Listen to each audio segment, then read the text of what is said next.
वालेकुम। उम्मीद है आप सब खैर खैरियत से होंगे। दुआओं में याद रखिए, खुश रहिए, आबाद रहिए, खुशियाँ बांटिए। वर्ड ऑफ सेंट्स अल्लाह वालों की दुनिया में किस्त नंबर 11 लेकर हम हाज़िर हुए हैं। हमें उम्मीद है आपको हमारा ये नावल इंशाल्लाह पसंद आएगा। फजलुद्दीन कोई आखिरी रात है शेख के पास। ज़्यादा लोगों को मालूम नहीं कि उस्ताद मोहतरम ने अब लोगों की रहनुमाई के लिए उनकी ड्यूटी लगा दी है। उनके अंदर कुदरती सलाहियतें और सबसे बड़ी बात अल्लाह की मोहब्बत पाई जाती है। खुलूस दिल से दीन के लिए जद्दोजहद करना, मुश्किलात से ना घबराना। अल्लाह के रास्ते में इंसान को बहुत सी मुश्किलात से गुजरना पड़ता है। बस इंसान आम इंसान हो, ख्वाहिशात आरज़ुएं लाखों तो भाग जाता है। जिसके दिल में अल्लाह की मोहब्बत और चाह तो वो मुश्किलात का डट कर मुकाबला करता है। यही ईमान है। इंसान के अंदर कितनी पावर है। बस चंद्रवती को शैतान उसके दिल में से डालता है, तुम उसको अपनी तरफ माइल ना करके तुम्हारा हो जाएगा, उसका इमेज ख़राब कर दे, मजबूर हो जाए तुम्हारे लिए। शरीफ आदमी के लिए सबसे मुश्किल बात इसको बर्दाश्त करना सिर्फ अल्लाह की रज़ा के लिए। बस आज वो बहाना बनाती है, मैं लेट जाऊँगी। अब्बास की फुल नज़र है उस पर। अब वो फजलुद्दीन जहाँ रहते हैं वहाँ छुप जाती है, मगर उस वक़्त अब्बास फजलुद्दीन को कहीं और भेज देता है और वहाँ चला जाता है। जब वहाँ जाता है तो ये अब्बास के गले लग देती है, चीखना शुरू कर देती है। हर तरफ लोग इकट्ठे हो जाते हैं, सब के सब। अब ये बात शेख साहब के पास पहुँच जाती है। शेख साहब को कुछ हकीकत मालूम होती है, मगर फजलुद्दीन नावाकिफ़ होते हैं।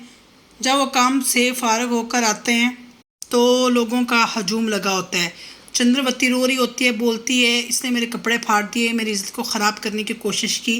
अब्बास अब बिल्कुल खामोश है। वो बोला, मैं तो फजलुद्दीन को देखने गया था, वो वहाँ नहीं होते, ये वहाँ मौजूद होती है, मेरे गले लग गई और कुंडी लगा दी। इससे पूछे ये वहाँ क्या कर रही थी।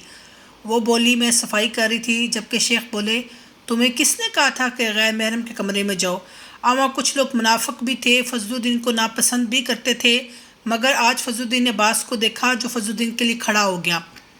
सारी बात ख़ुद पर ले ली, फजलुद्दीन पर नाम भी ना आने दिया। यही मोहब्बत और दोस्ती होती है।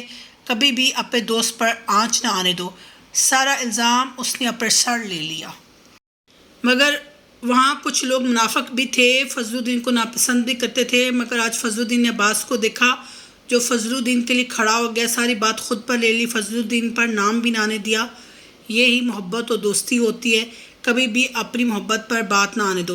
सारा इल्ज़ाम उसने अपने सर ले लिया। वो समझ गया ये लड़की किसी तरह फजलुद्दीन को फंसाएगी, और वो शरीफ आदमी है, अल्लाह के नेक बंदों में से हैं, वो ऐसा कुछ भी नहीं करेंगे। अब्बास को फजलुद्दीन बहुत पसंद है, कम बोलते हैं मगर दिल में एहसास रखते हैं।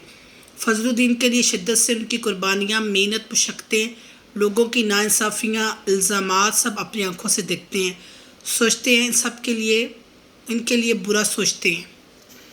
साहब ने कहा, मैं फ़ैसला सुबह दूंगा। सब अपने अपने हुजरे में चले गए। चंद्रवती दिल में बोलती है, सारी चाल मेरी इस कमबख्त ने ख़राब कर दी। इस फजूल इंसान ने ख़ुद भी निकलेगा, मुझे भी यहाँ से निकलवाएगा। बिल्कुल ही बेवकूफ़ है। हाय भगवान, मैं क्या करूँ, सोचा क्या था, हो क्या गया। सारी चाल इस पागल ने मेरी ख़राब कर दी। अपनी साड़ी का पल्लू पकड़ कर चली गई। फजलुद्दीन अब्बास के पास गए और बोले, बताऊँ आपको, आप एक नेक और पारसा इंसान हैं। बस ये आपके पीछे पड़ी रहती थी। इसने आपके ख़िलाफ़ कोई प्लान बनाया जो मुझे मालूम हो गया। ज़्यादा तो नहीं, बस शक था, वो सही निकला। इसलिए मैंने आपको आपके कमरे में नहीं आने दिया। वजह ये कुछ ज़रूर करेगी। अच्छा, इतनी मोहब्बत। बस सोचा अल्लाह मुझसे राज़ी हो जाए।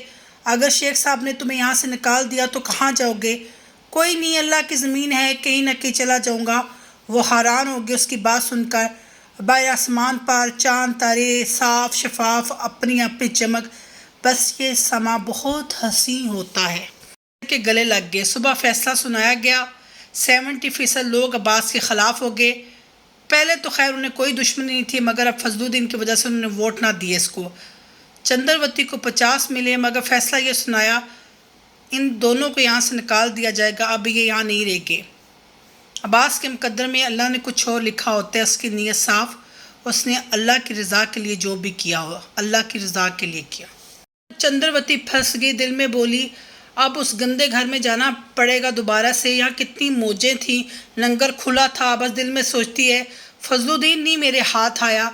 अब्बास खामोशी से निकल जाता है, ना ही शिकवा करता है, نہ ہی چہرے پر کوئی ملال ہوتا ہے۔